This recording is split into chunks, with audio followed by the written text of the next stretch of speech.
Yeah, I'm ready. Wait, what did MJ say we're calling us again? Oh, right. No, I got it. I know we're live. Welcome to Monday Night Raw. Live. In person, live Raw. Welcome back to News of My Fiance. Raw, live, in person, live Raw with Morgan Jones and DJ Ambush. But tonight, it is Los. Los is in the building. Tonight. We're reporting live from the 5 Alarm Fire. That is indeed Portland, Oregon. Thank you for joining us. We really appreciate your support. Be a part of the text chat fam squad and join the conversation in the chat. Right now, we're currently up on Twitch, my Facebook, Morgan's Facebook, and YouTube.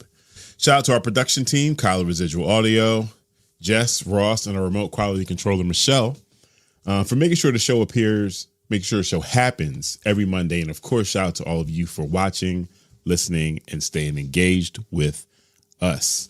Now, before we get started, fiancés, make sure that you tap that like button, subscribe, and comment, and ring that notification bell so the algorithm gets engaged with us too. Become a member over at patreon.com/newsofmyfiance.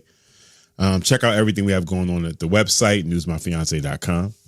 And yeah, let's get this thing popping. Yep. Los. When people subscribe on YouTube, will it like pop up and say like, oh, this person subscribed? Sometimes we get a little notification. Okay. If y'all do that, we will shout you out by name specifically. But of course.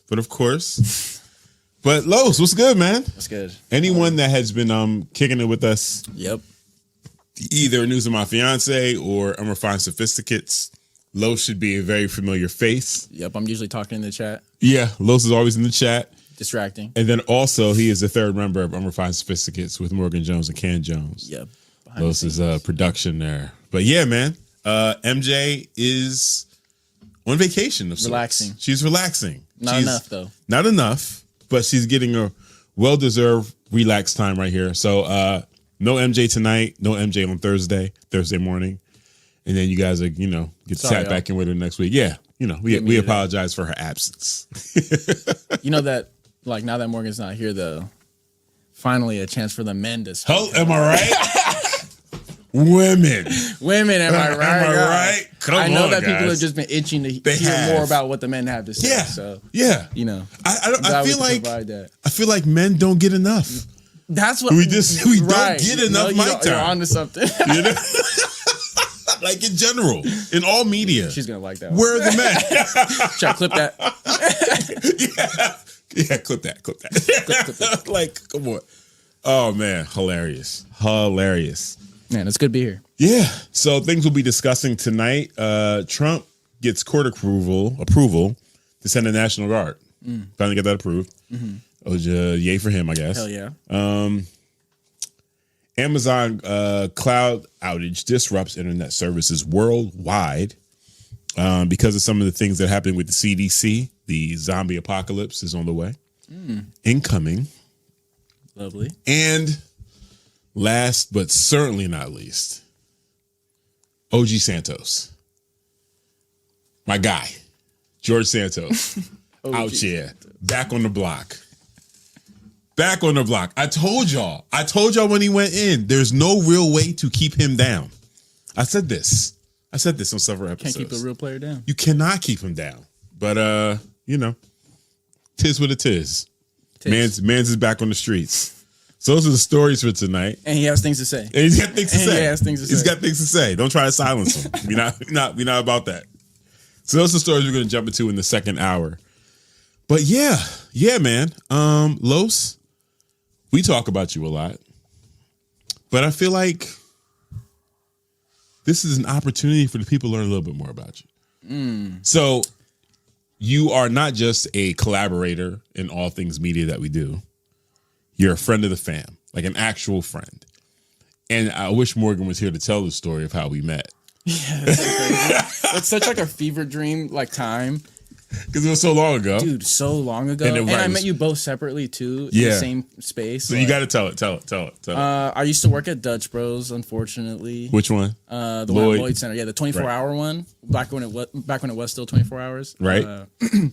And Am had come through first, I think, and he told me that he was a DJ, and I was, like trying to promote my photo shit everywhere all the Yeah. time. So I was like, oh, let me tap in with this guy. He's a DJ. He might be like tapped in with musicians and stuff. And then Morgan had mentioned when she came through by herself one time that she did a podcast. And I was like, oh, that's cool as hell. Like, I'll tap into a podcast, you know, like I listen to podcasts sometimes. So. Right. And mind you, when I go to Dutch, I am getting Morgan's order. But I didn't know this until a couple of times you started going in because I started remembering Morgan's order and I remembered your order. But then I saw them come together in one time and I was like, what the hell? I was like, is that normal? And everybody was like, yeah. And I was like, is that Morgan? And they're like, yeah, an ambush. And I was like, Morgan and ambush? I was like, both of them? And they're like, yeah, they're together. And I was like, I think it was April. She was like, you don't know they're together? I was like, no, what? I was like, that's cool though. And then after that, like I would see you guys' like order come in, and I'm like, I already know what's up. I know it's them. I know it's them. Trying to get y'all as much free shit as I could. Nice. Yeah, I was definitely trying to. Yeah, man. You know, I feel like I'm far enough away from that job. You definitely can. I was trying to run that shit up. Like I was giving as much free shit as I could. You was laced us with the stickers and all of that good shit. Yeah, the stamp cards. You already know. Which was like, we ended up finding out, like, I guess so many years into it, that like the stickers, the actual like the collectible stickers and shit was like a huge thing. Oh yeah, people go hard for those. I'm not gonna like hard.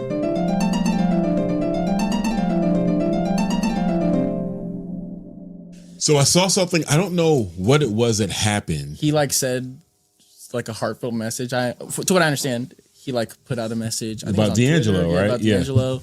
And he was like kind of upset that his fans like didn't fuck with that, or said that he was being performative and that like he doesn't even really fuck with that kind of something like that. Which is interesting because a lot of the content I've seen about Tyler and his creative process and his appreciation specifically for like soul and R&B music,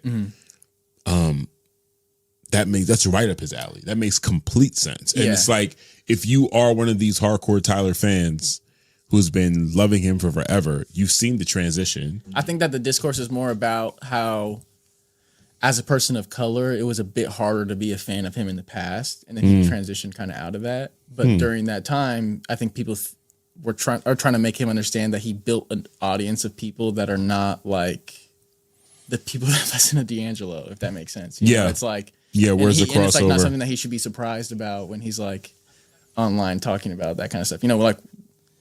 It almost seemed like your fans are gonna not know or like not care, you know, like. And I think a lot of discourse online is about that, about like you can't be surprised about you built this audience of like a lot of white kids, and like saying some like fringy ass shit that like not a lot of people of color could like relate to as much, and then now you're surprised, but okay, I don't know, like.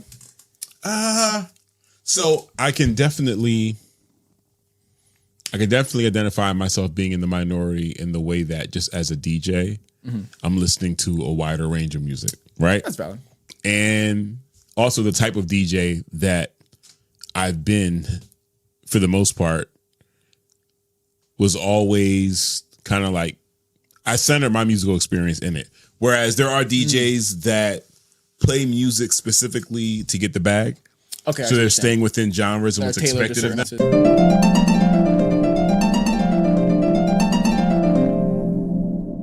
Late 80s, early 90s hip hop, and I started doing my own musical experience. So when Tyler came out, first my introduction to Tyler was the Yonkers video. And I'm watching that shit, and I'm like, first off, this beat is hard as fuck. Are you playing that in the club though? Like, no, absolutely not. Absolutely not. A lot of it is not like you're not playing that in the club at all. So I'm watching this, and I'm like, this shit is hard. And okay, I know where I can play this. So I used to do gigs at this spot downtown in Philly called Ubik. It was a sneaker shop. Okay. So they were selling, sneakers, decks, streetwear, and they also had like branded events in there. So like we do a Vans event in there.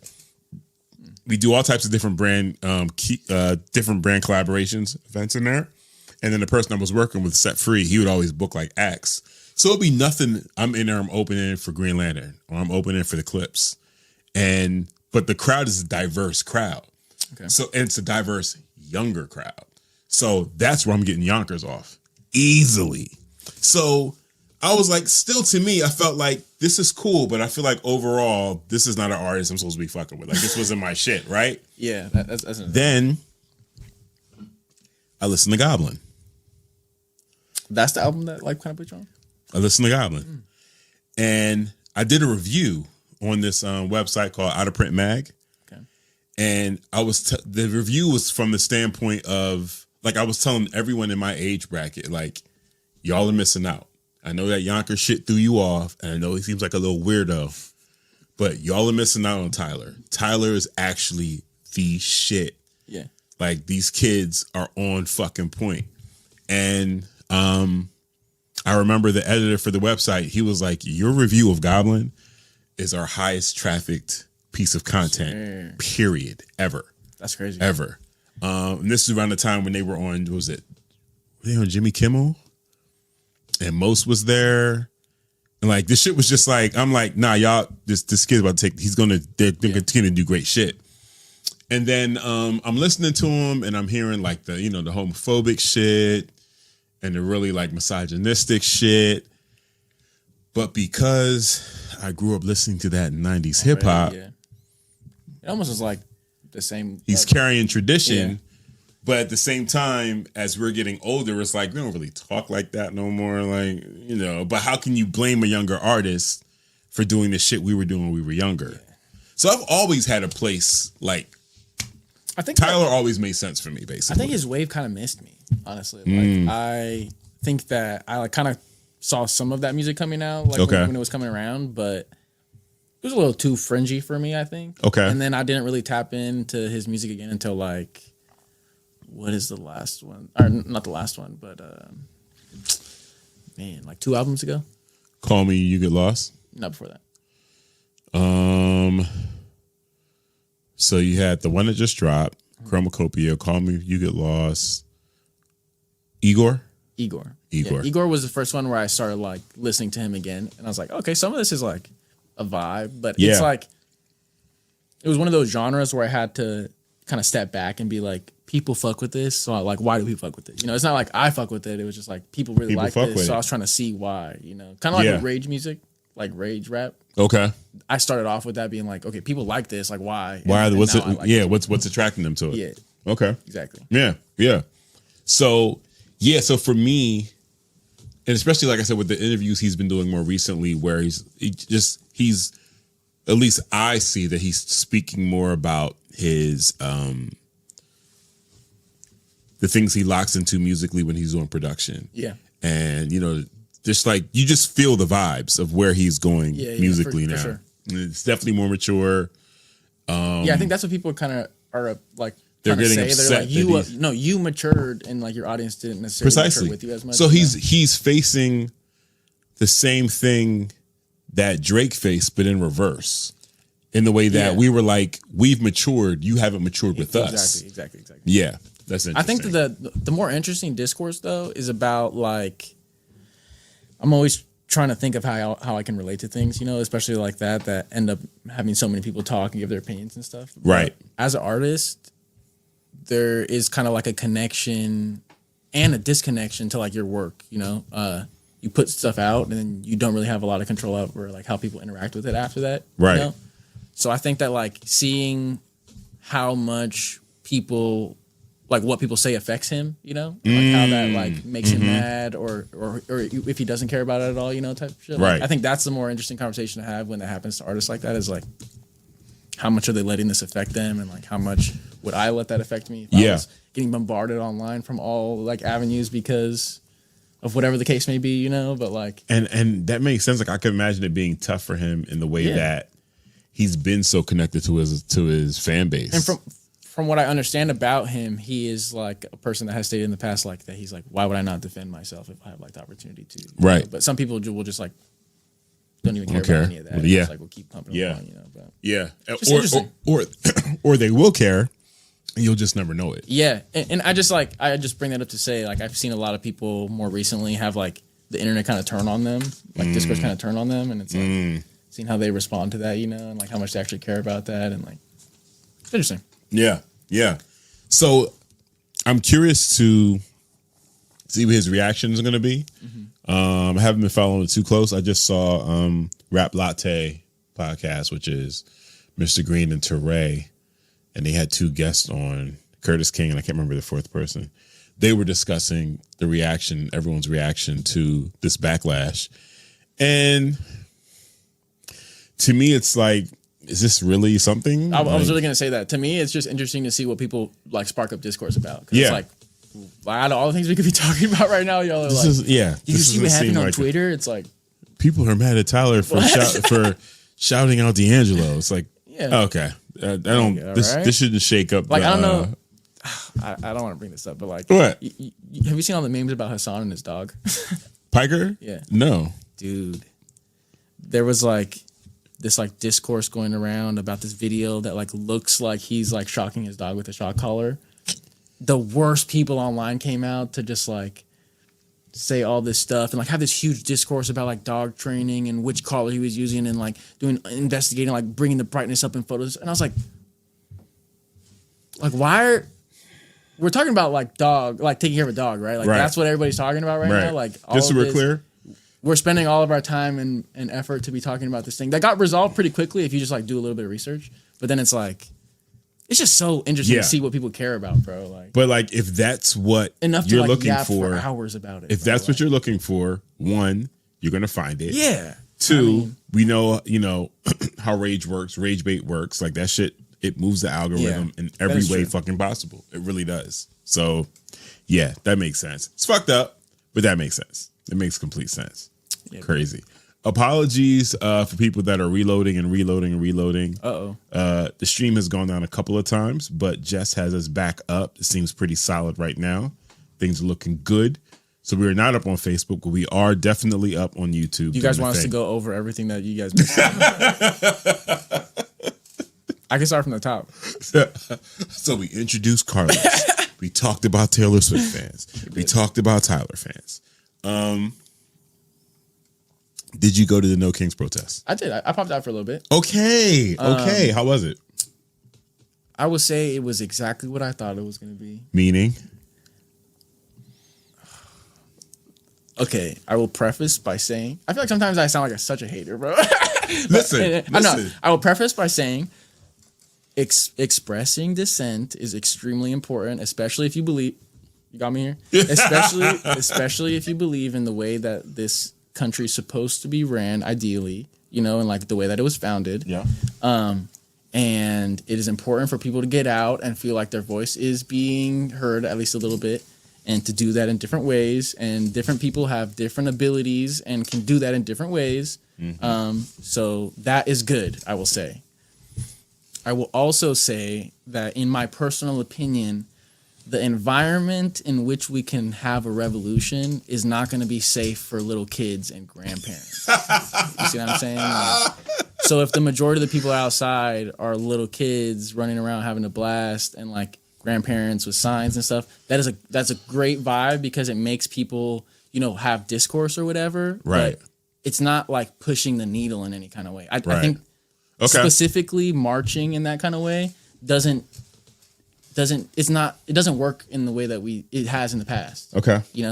That's a very good point. Marching in the civil rights movement is very different than marching at a No Kings protest. You know what I'm saying? It's like, yes. So the way you're describing it is like Revolution, the amusement park. It's like you guys want to go protest for a little bit and then we'll get mimosas and then we'll like have a lunch and then we'll go back home and like watch a movie or something. It's over like, there they're selling elephant ears. Dude. It's getting in line for the elephant ears at the protest. And like I said, it's not bad per se. Yeah. But I will say that it feels a lot like controlled opposition. Where it's like, because it is. It literally is, where it's like the police are blocking off the roads for you, brother, and you're trying to tell me you're like pushing the needle. They are letting you be there. Your protest has a permit. Yeah. I guarantee you, no like needle pushing is getting done when you are applying for a permit beforehand, bro. Like your protest has a permission slip. So yeah, and that I think that it's important to have this kind of stuff to get people involved in this kind of stuff in general, to then do their own research, to then know what we really need, and be ready for that. Absolutely. But yeah, it's just not what I think other people think it is. No, that's my feeling now. I agree with you 100%. Yeah. There was a moment, I want to say, coming out of Michael Brown, that situation, where I was like, we got to be done with the protests. Mm-hmm. We got to be done with the protests. It definitely doesn't have. It doesn't have the same effect that it did in the past. Stakes are higher. The impact I'm looking for is not. It's not going to happen that way. We got to change the whole approach, and I became like really, really like disenfranchised with protesting altogether, and my view changed in the way that protests can still act as like you kind of like what you illustrated a little bit earlier, can still act as an on-ramp for the right person. Yeah. For the right people. Also, the revolution isn't a single road. There are many responsibilities, many facets to it.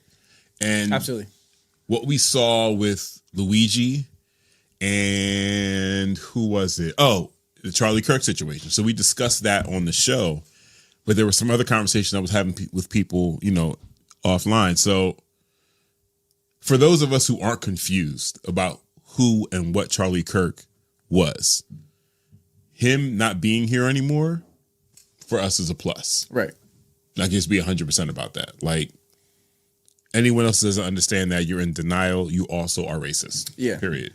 And you're comfortable being an instrument of racism. That's why you don't find a problem with what he did, and who he was. So I watch people react to that, to seeing it, and just the whole situation. Like, this is too far. We've crossed the line here. We got to back this down. Political violence is not the answer. Politics has always been violent. Yeah, I was gonna say that. Like, revolution has always been violent. Yeah. And while initially my response and reaction was, okay, y'all don't want revolution, and it's not that. It's not that, Los. What it is people are comfortable with their positions within society, and while they might want to will something, everyone has a limit on how much they can participate. Yes. You know what I'm saying? Yeah, and so also, like, you want to feel you want to feel safe in the United States, but you don't know what it took and what the United States was doing within foreign policy to give you the safety that you're now enjoying. Now we're seeing some of that illustrated with the relationship through Israel, but prior to that, we have been bombing, we have been leading coups, we have been destabilizing nations all over the planet. I tell people this all the time. You do a good little week of research on shit the US has done like elsewhere. You're like, whoa. Yeah. Are we the bad guys? Consistently. We've been the bad guys from this nation's inception. No, and I also wanted to say this. As far as like protests go, I think that if you were an actual activist and somebody who's like looking forward or working towards the revolution, you have to acknowledge the fact that just as fast as we are finding new ways to protest, the machine is working against us at the same time. Of course. Absolutely. Yes. So a form of protest that we used 40, 50, 60 years ago completely ineffective. Ineffective whatsoever. Like that, as a matter of fact, that form of protest is actually part of their game plan. Exactly. It falls within the. And that's what I was trying to tell my homie like yesterday, because I was kind of like dumbing it down a little bit and just like seeing how I could simplify it. And I was saying it's like the U.S. is kind of like a pipe, and it has a pressure valve on it. Yeah. And when you open up the pressure valve, it lets a little steam off, and people go rah rah rah, and then the people opening it, the government go, oh my gosh, this steam is so annoying. And then they go, y'all good? Cool. And they close that thing back up again. And then people are cool enough until they have enough built up in them. They're like, no, I need to get this out. And then they can do that at a No Kings protest type thing. Yeah. And then that's sufficient enough for them, or that's like what they feel like is the first step. Yeah. But like, there's nothing requiring them to do other things. Anything else. Really bring around at all. Revolution. So much so that when they witness something like, Luigi or Charlie Kirk, it's just like, okay, we've gone too far. Yeah. And it's like, you don't know a lot of if you think protest is just holding signs and walking around, then you already have a misconception of what protest is. Also, if that is enough for you, then for me, you've communicated where you are within the struggle, the level of privilege that you're able to. I didn't even want to say this, but in Portland, you see it's so heavy too. I was having a conversation with my homie outside. We're smoking a joint on the street, like on the side of the street, and the people walking to the protest are walking right past us. And he's like, "You saw that too, right?" And I was like, "Yeah, bro. Like, are they fucking scared of us or something? Like, we're just smoking a joint over here. Everybody's like walking around us and shit." And I was like, wow. You're trying to tell me these are the people that are out here being like, oh, we want to fight for you and we know what's up. Like, we're allies. And it's like, you walk around me on the sidewalk, dog. Like, it's like, what? So, yeah, man. I knew that like a lot of people like that were going to pop out to this type of event. And like, I went out to just get a little vibe check of see what it was like. And like I said, it was like super family friendly. I got like a fucking, sorry, I feel like I'm cussing a lot. No, I got good. like a inflatable duck costume. Like they were giving out inflatable costumes for free. Are you serious? I swear. I got in that line so fast. They're like, free cost. I was like, yeah. But yeah, I'm like riding a duck. It's like a duck costume. It's tough. It was cool. I heard there was like some counter protesters too. Like, of course. But I heard it was like maybe a group of Proud Boys or something like Wait, that. listen, like at this point, we are a hotbed for the counter protests. We're a hotbed. I don't want to say at this point like it's just starting to happen, but in an attempt to, they're like trying to bring more and more right wing influencers. Yeah. Like so that's what's really been crazy for me, especially with the ICE situation, the ICE facility, that so many right wing content creators are showing up to, do propaganda and shit. And it's interesting because there's nothing happening. And to what I understand, also local media was like there and got denied the same access that they got. Like, nothing's happening. One, but for their fan base, nothing needs to be happening. Yeah, like they don't deal with reality whatsoever. Yeah, you can literally stand in front of an empty parking lot and say, "There's a sea of people behind me." Yeah, and they're pissed and they're Antifa. And motherfuckers were like, I mean, you watch the president say, "I had the biggest turnout at my inauguration." Dude, we are watching the same video. Yeah. We're watching the same overhead shot. And then his fans, MAGA, will be like, "We had the biggest turnout." And it's like, okay, all right, cool. Right.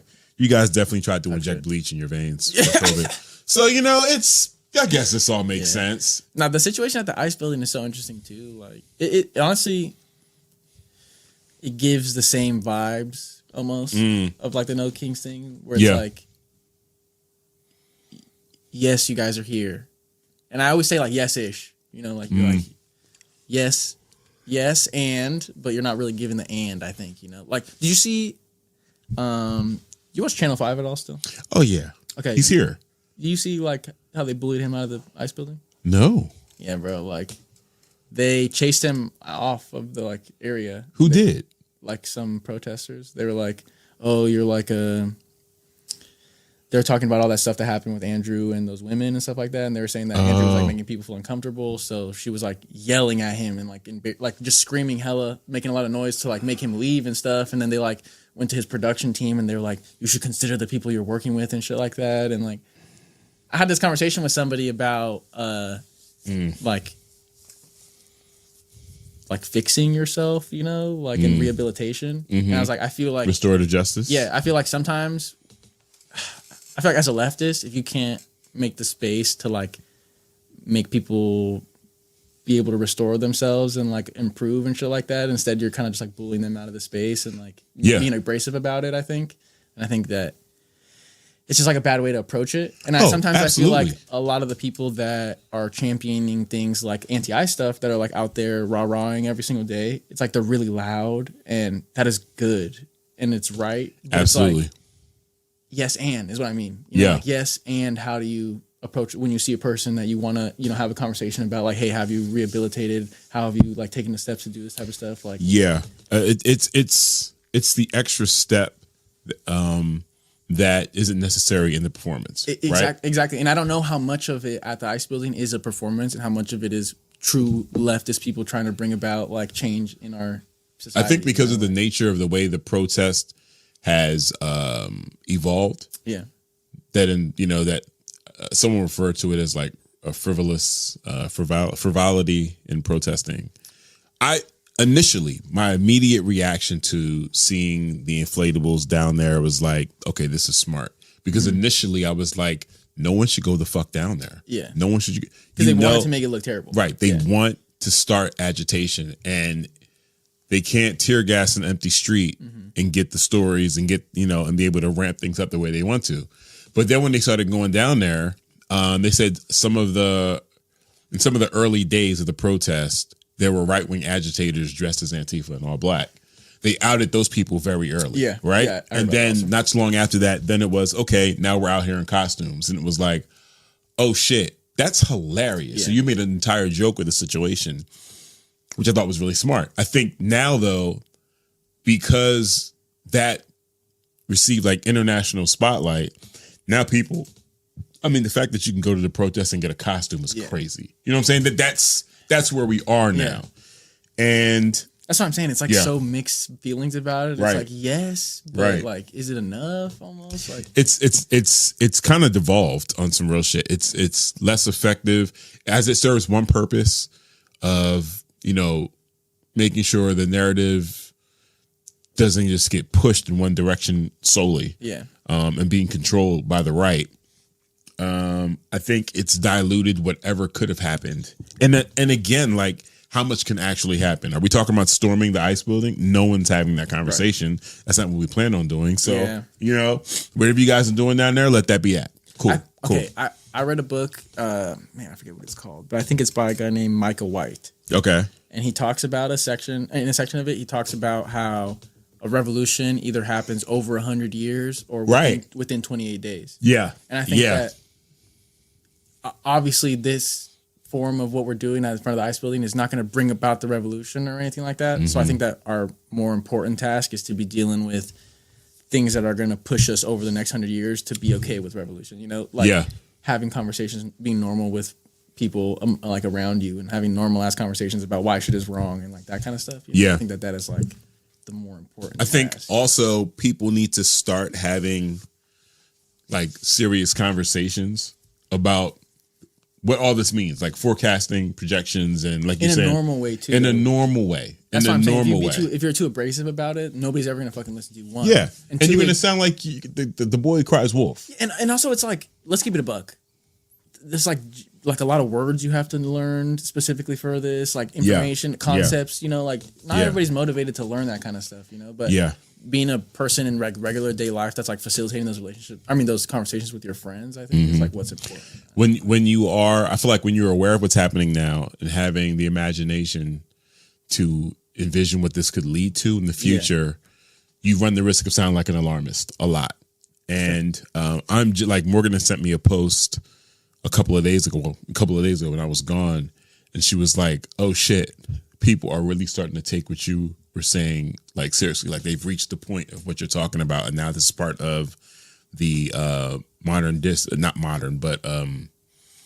today's discourse within media, like pop culture discourse. And it was Trump 2028, and I was like, oh, I'm glad people caught on to that shit because he made it very clear. It's almost like too late at this point, though. No, it's not almost. It is too late. Yeah.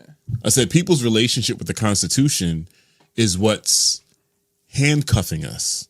You need to understand how much you've lost so you can understand what you have to work with to move forward. And the fact that we're still relying on, well, the Constitution says this and the courts say this and the law says this. These are all things he's thrown out. These are all things that he's completely disabled and dismantled. Yeah. So if you're still dealing with the toys he doesn't play with anymore, how do you expect to have? I'd be like, well, wait, what about this? He's like, hey, well, what do you? He's like, what about what? What are you talking about? These guys are annoying me with this Constitution. Constitution. Yeah, I'm on my 15th term. What the hell's going on? So Michelle said, there's been so much great organizing going on, more radical and direct action, people recruiting and educating folks at NK. See, that's what I'm saying. That's what I think is more important, where it's like pushing the vibe in general of the culture to be like more accepting of this kind of stuff is kind of what I think we should be focused on, instead of being like, we're going to try and force some change to happen in like a small ass amount of time, or expect something that we've been doing for a year or two to like bring about the change, and it hasn't yet. You know what I'm saying? Like, right. And I think a lot of people are like discouraged by that shit too, if that makes sense. Like, they're discouraged that these things aren't having an impact? no, just like the way that, yeah, I mean, yes. Like, task, you know. Right. Shaw also said the inflatables and the naked bike ride literally got cited by the Ninth Circuit judge who dissented today. It's an important tactic for highlighting the absurdity and falsity of the lies of the administration. Facts. 100% facts. Yes, and right. Yes, and the administration does not give a fuck. No. See, that's the problem with everything. Yeah. It's like, you guys are so right, but at the end of the day, they're going to do whatever Trump the fuck is going they to want. do whatever the fuck Whatever he he wants. wants. And that's what's, it's like scary, but also interesting. Because I'm like, I know I'm watching history like happen in front of my eyes. So I'm like, I wonder how this is going to play out low key. Like, that's just wild. It's insane. It's super wild. It's super wild. Okay. Yeah, I didn't go. I wasn't in town. Had I been in town, I wouldn't have gone. Simply because I feel the exact same way. I know what this is. You know, this is the pink pussy protest all over again. It's so many people are going because it's safe, it's fashionable, it's trendy. I can get my selfies in. That's what I was saying earlier. Some people are not capable of, you know, participating in like certain on the ground tactics. You know, what they can do is push around in a safe environment like that, get a little rah-rah in, and that is good. But I'm saying that's not what, not fully what we need. We need that end. We need that end. Yeah. There is a level of, what's the word I'm looking for? Not comfort, but solace in seeing that many people show up. So there was a protest that we did, my company did sound for earlier this year. And we were down at the waterfront, me and Kyle and Bree doing sound. And there was about maybe 1,000 people that showed up. Fine. But it was like a national day of protest, which I can't remember what it was. But I swear to God, 70-80% of that crowd, silver-haired white folk. And as I'm looking around, I'm like, God, I didn't know that many of you even cared. Like, cared in the way of at least share a similar perspective. Right? Because it's very easy to be faced with the microaggressions, the overt shit, and feel like, as a person of color, you kind of, you know, your day's a number. You're alone out here. At any given moment, any average white person can do you in. Yes. You know, call a cop, any stupid shit. But then to be surrounded by this many white people that at the very least don't like that guy. That's true. Oh, shit. I also think it kind of makes, I would not be surprised if a lot of people felt validated seeing that other people also felt and feel that their government isn't representing them in like the way that they want to see change come about in the world, I guess. Absolutely. You know? So to pop out to when you're like, you know what, I am kind of frustrated about this enough to pop out, and then you do pop out and there's 50,000 people outside, you're like, oh, I'm not actually an outlier in this, you know, thing, even though my government is representing me in a different way, if that makes sense. Like, you know, it shouldn't represent the majority, but it's like choosing to say that we're okay with this or okay with that, and people are like, that's not me, and then they pop out and they're like, oh shit, nobody else thinks like that either, you know? Oh, that's what's up. Yeah. So we have a little bit of time before the break. I do want to make sure we get into the Native Land versus Joe podcast. Yeah, we talked about that a little Joe bit. Budden podcast. Real quick, you know, as we talked about Taylor Swift a little bit earlier, I think we can mention, guys, it's time to stop fucking with Spotify. Oh yeah, it's time to stop fucking with Spotify. We haven't been on Spotify in a long time, just because of the Joe Rogan shit. It was like we don't even want to share space with that podcast, so we haven't been on Spotify. Yeah. But right now, Spotify is running ICE recruitment ads, just so insane, which is wild. I feel like for me, and I don't know if it's just for me in my head,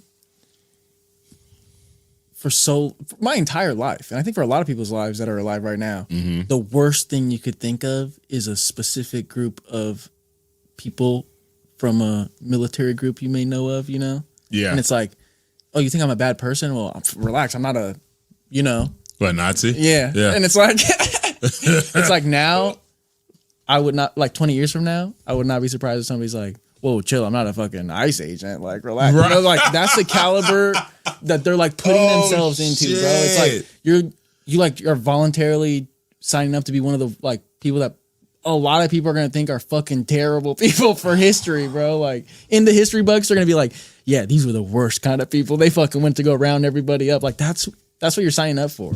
All because they were like, hey, those student debt loans. Gone. Like, you want a $60,000 bonus? Bam. Bam. We'll print the money for you right now. Grandpa used to take us to Disney World all the time, bro. Killing it. It's like, he retired from being an ICE agent. It's like sick. Like future generations, they're gonna be like, we don't really talk about grandpa like that. Yeah. It's like, they're like, fuck, my grandpa died the other day and we had to clear out his house. Holy shit, you would not believe the shit we found in there. You would not believe all the ICE shit we found in there. They're literally gonna say that type of shit about this. Wow. Like, insane. Yeah. So Spotify is running ICE ads. The way it sounds, they're obviously written by the administration and they are absurd, absurdly offensive to begin with. And that's just on top of the other things that they have going on, you know, investing in AI for defense contracts. And there was something else. I can't remember what country it was, but they threatened to remove Spotify from that country. Switzerland. Mm-hmm. They're like, hey, here you guys are helping the people. Cut that shit out. Yeah, you guys are doing too much to benefit the people there. You will lose Spotify. This will cost you Spotify. We're losing members because people aren't suffering as much in your area. Cut that shit out. Dude. I will say this. Mm-hmm. Shout out Chance the Rapper, because if he did not do that 2-week exclusive of Coloring Book on Apple Music, I would not have Apple Music nor still have it to this day. Wow.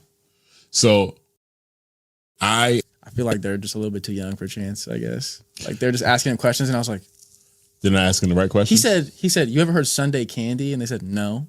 I was like, They are the youngest of bucks in podcasting. They really are. But I enjoy them. I subscribed, and then the more I listened to them, I was like, I can't really listen to them.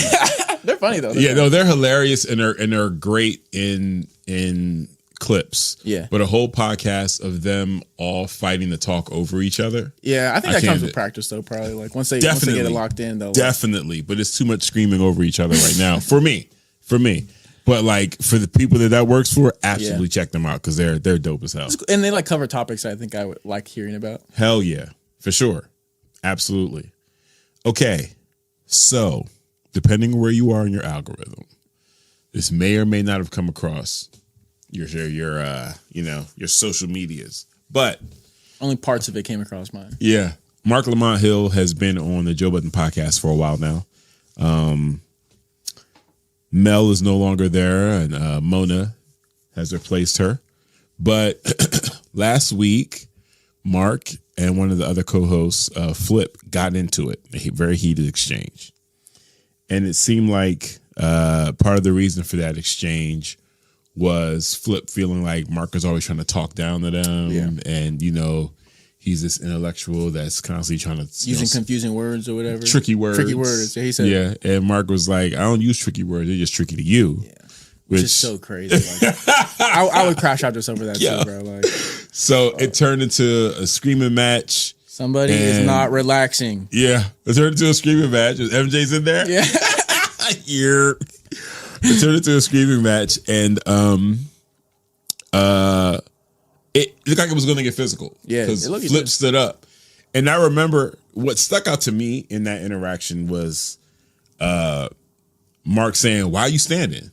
Because you've communicated intent, and Mark, there was a point where he was definitely like, let's calm it down. Let's calm it down, like, where we are right now. We really need to be here right now. Like, let's, He did try to bring it down. He definitely did. And then he was like, and Flip stood up. At that point, it was game time. Yeah. It's game time. You standing up, you're trying to put me at a disadvantage. Yeah. Right? So now I need to stand up with you. So now that we're both standing, you've initiated this physical We moved situation. the mics out the way. Like, yeah, like, what are we doing? Are we or aren't we? You know what I'm saying? So I was expecting like a no jumper situation, like someone to just start. So, okay. Nothing happens. They quell it. They bring it back down. Everything's all good. And who was it? The Native Land podcast. First off, the internet was just like, oh shit, Mark went up. And a bunch of the people in my on threads that I'm in community with were like, Mark's from Philly. I don't know why y'all feel like this couldn't happen or why this is surprising. This is just a Philly type dude reaction to this shit. So Native Land podcast had some commentary about it. Native Land podcast is Angela Rye, Tiffany Cross, Bakari Sellers, and Andrew Gillum. If those names sound familiar, you've seen them on lower thirds because they are frequently booked as commentators on CNN, MSNBC, things like that. Commentators and contributors. Tiffany had a show on MSNBC at one point. That's just outside my age bracket. So okay, that makes sense. That makes sense.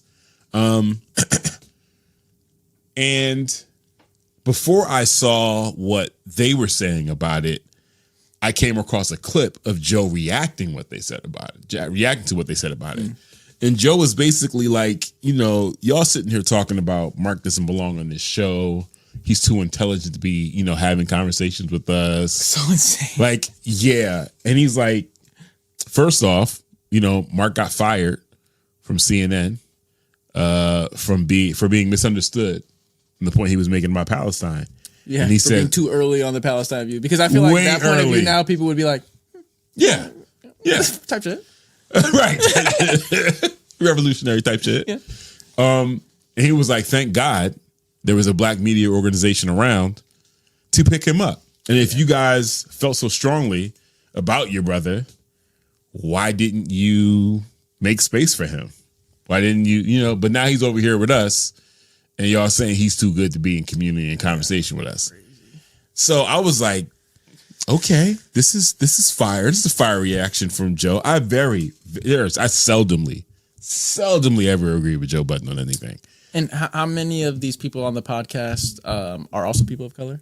All of them. All of them? Yeah. So I went today and I watched the podcast episode where they commented on it. And yeah, there's this really nasty divide that I was made aware of by FD Signifier.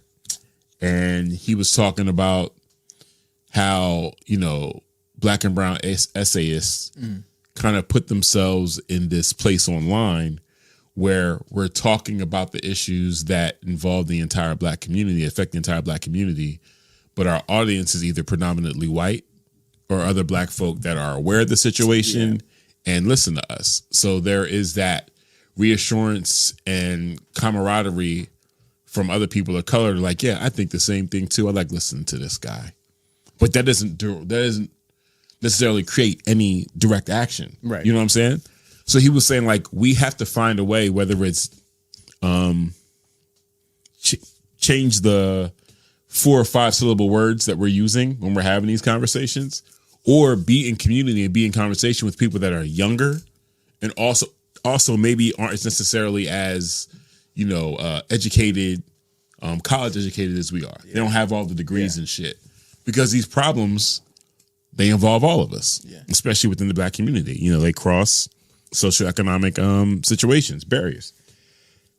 And when I listened to the Native Land podcast episode, first off, 3 out of 4 of these people I don't fuck with. Like, to be honest, I've watched how they've conducted themselves in the media. Yeah, and it's just like, nah, y'all are bought. I'm cool. But some of the sentiments that were conveyed within that conversation is really is exactly what Joe Budden was saying. Like, y'all think y'all are better. Y'all think Mark is too good to be on this show. Yeah. When Mark chose this, and this is an environment where Mark gets to be another version of himself. He's not being outside of himself. Yeah. And for me, it was like, it was no more apparent to me the way he went from 0 to to what appeared to be 0 to 60 in that conversation with Flip, that I'm like, yeah, this is definitely who Mark is. And their whole thing was, you know, oh, you pushed our brother too far. And I think the discourse of like fucking business about black people's business when you're not black. And it is good to listen and to learn about that kind of stuff.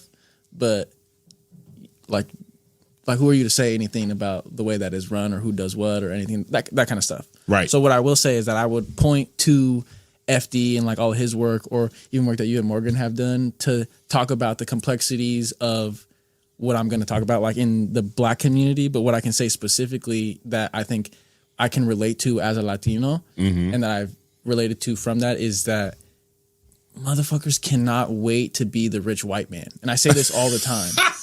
And it's like, it's something that happens in the Latino community as well. But I think that because of black people's history and connection to like the US specifically, it plays out in a different way, you know? And like, I think that that's a vibe that happens all over because of capitalism, where it's like, as soon as you start to get a little bit of what you would consider to be, you know, intelligence or like other stuff that can be like translated into money and monetary stuff, you know, you start to feel like you are better than another. Absolutely. And then that's when shit like even happens to begin with, even within people that look the same, you know, have the same environments growing up, you know, you start to get a little bit and you're like, I'm honestly the shit, bro. Like I did this shit and everybody else that looks like me, they did it because they're lazy. Yeah. You know? And it's like, and also that puts you in a different space, right? That puts you in a different part of the atmosphere, in the way that I am that one black or brown person in the room with all the white people, and they come to me for my opinion. I'm one of the good brown people. And it's like,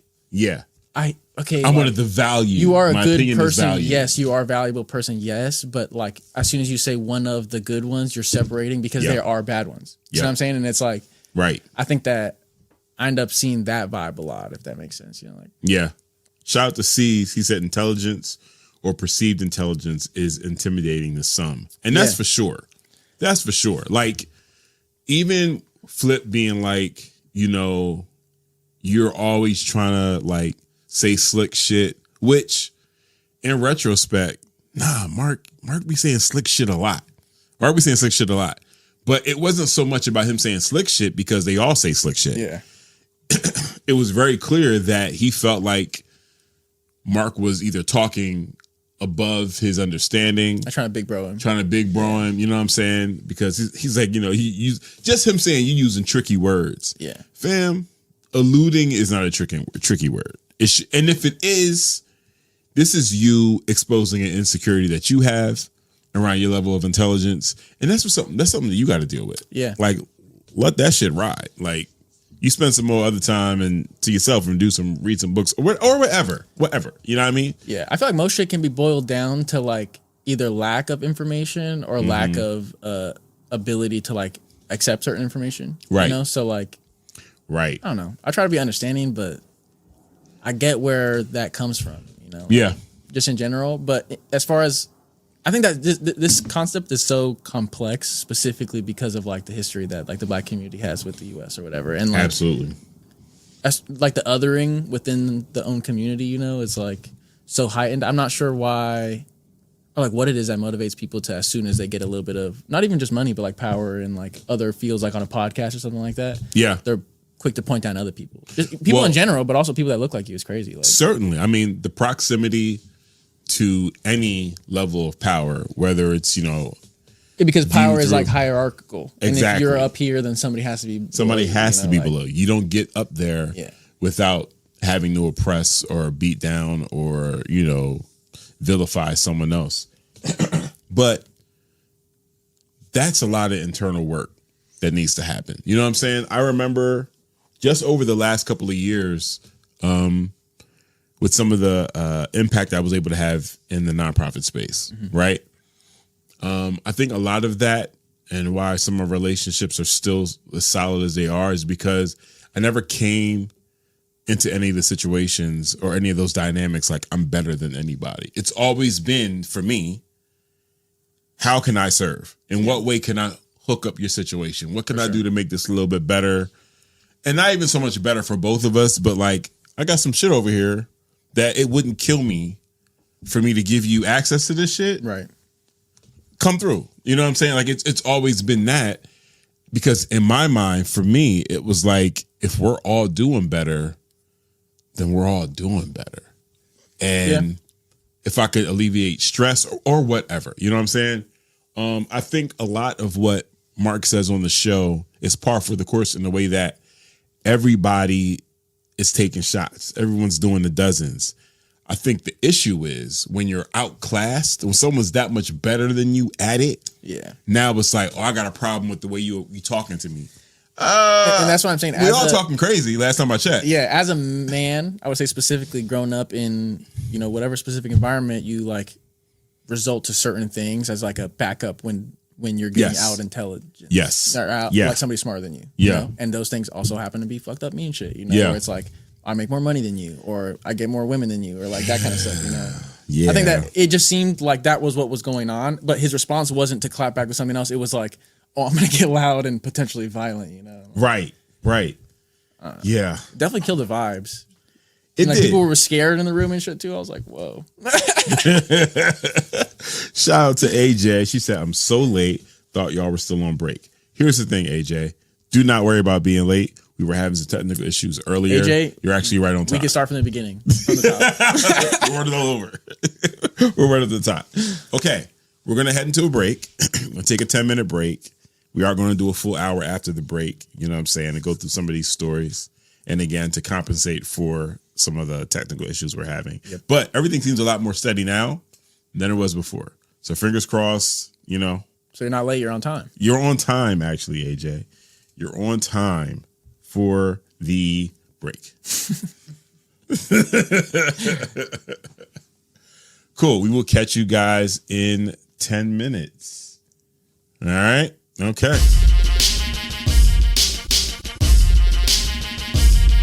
Man. Anyways, that's why I think we should get rid of Morgan for real. Oh, well, and just hot mic. Oh, show. Yeah. So, Yeah. Great to have you here. What next topic? Yes. OG Santos. Shout out to everybody in the chat still here.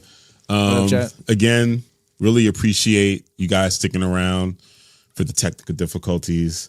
I am apologizing for anyone that is triggered by these technical difficulties that go back to the very early days of our broadcast. We have brand new equipment, but it's equipment that I need to obviously spend some more time with. I'm only spending time with this equipment once a week. It's a trial run. Yeah, it's a trial. So what I think I'm going to do, I'm going to take the video caster home and start streaming me gaming. Okay. And use that to test it. Yeah. What up, Lily?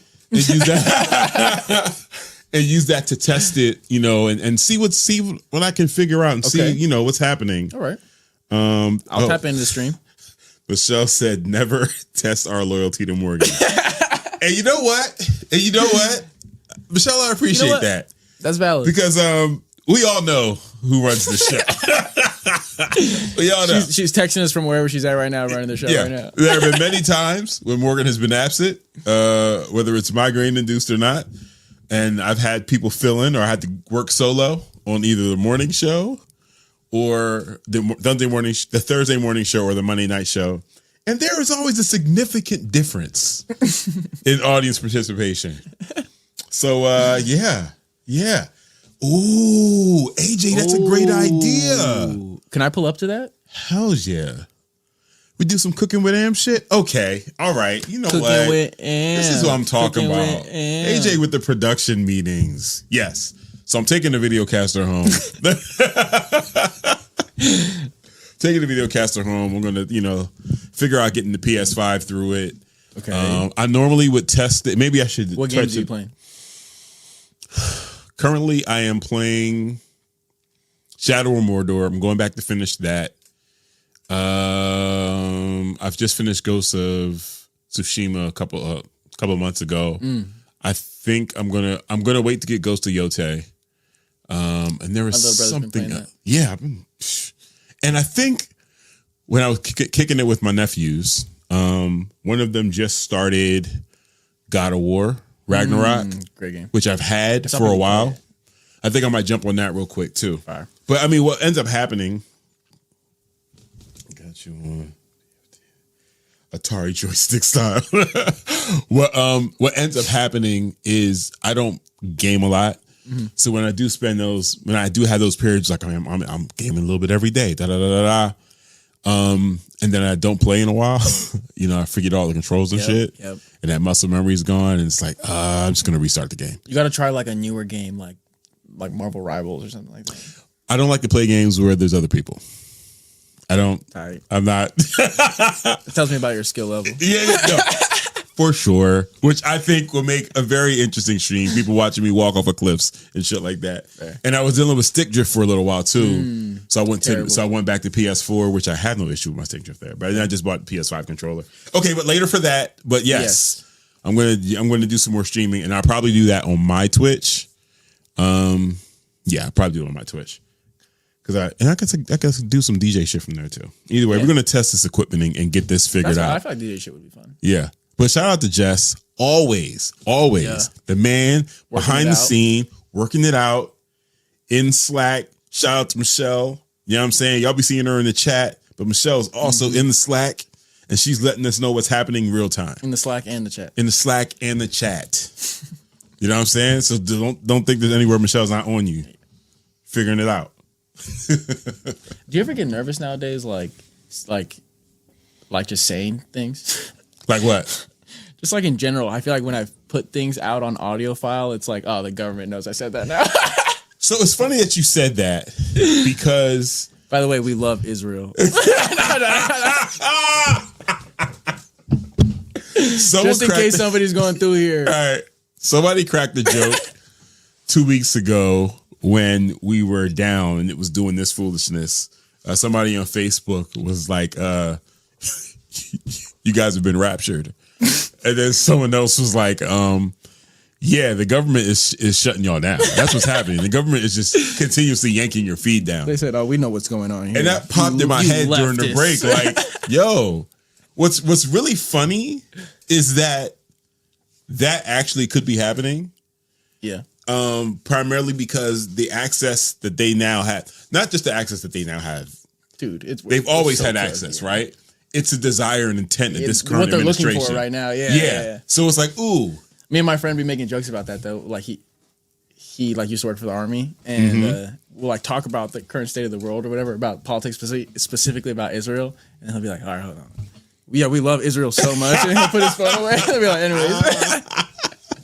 But that's literally the police state that we're in right now, to the point where this administration is so petty and wants to control so much that they could have Palantir?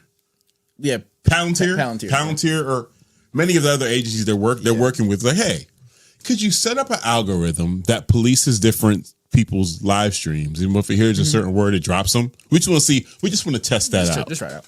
You know what they can't control though? What? George Soros. Listen, that motherfucker says whatever he wants. George, come through. D, we've been talking to Wait, that's the guy that's Jewish, right? Yeah. That's OG Santos. Oh, that's George Santos. That's George Santos. Yes, I like the segue. George Soros is who we want to be our benefactor. He is the one that. George Soros. He paid me to go to the protest. He paid you to go to the protest because all the signs look the same. He paid to get those printed. That's who we're looking for. Hit my checking account fast as hell. You know what I'm saying? Deposit. Exactly. Yeah. I know. George Soros. So, George Santos. Thank you so much. Control that motherfucker. They can't. They can't. Listen, I'm gonna be 100% honest. I feel weird. I feel weird having the same vibe I had for George Santos before, like him being my OG in in scandal and corruption and scammery and scam. Primarily because of his relationship with Trump. And I didn't expect him to get out. Right. I didn't expect him to get released early. I didn't expect Trump to get involved. So it made it safe to be like, this is my OG and crack all these jokes. But he is out here. Former U.S. Rep George Santos said His 84 days behind bars were, quote, a very large slice of humble pie. Bro, put some time in. Listen, when he come out buff. He probably did. But he brushed off criticism of President Donald Trump's decision to commute his 7-year sentence for fraud and identity theft. In a CNN interview Sunday, Santos dismissed what he called the pearl clutching from both Republicans and Democrats who argued that justice was not served. He said it is known that presidents have the power of the pardon and the clemency, which are plenary, he said. Santos, who pled guilty last year to defrauding political donors and falsifying campaign finance reports, served just under 3 months in federal prison before Trump commuted his sentence last week. Some New York Republicans condemned the move, noting that Santos has not repaid victims or shown remorse. The former congressman, however, said he is focused on rebuilding his life and his reputation. This is why people grift to the right. Yeah. Because you can just do like fuck shit and then they're like, hey, bro, hey, cut it out. Come on. It's like, hey, come on. You got us. But stop. I think he's learned a lesson. He learned he won't do it again. No, but he was really sorry though. Yeah. So when he was asked whether he would repay donors he had defrauded, Santos was non-committal. But he inside he was sorry though. Yes. He said, I can do my best to do whatever the law requires of me, he said. Whatever the law requires of me. If it is required of me by the law, yes. If it is not, then no. The remarks drew swift backlash from critics who said Santos continues to evade accountability for his crimes. I'm going to stop here. I'm going to say he's keeping it a buck though.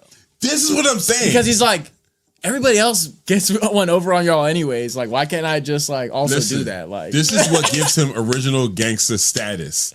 Man said, I'll do my best to do whatever the law requires of me.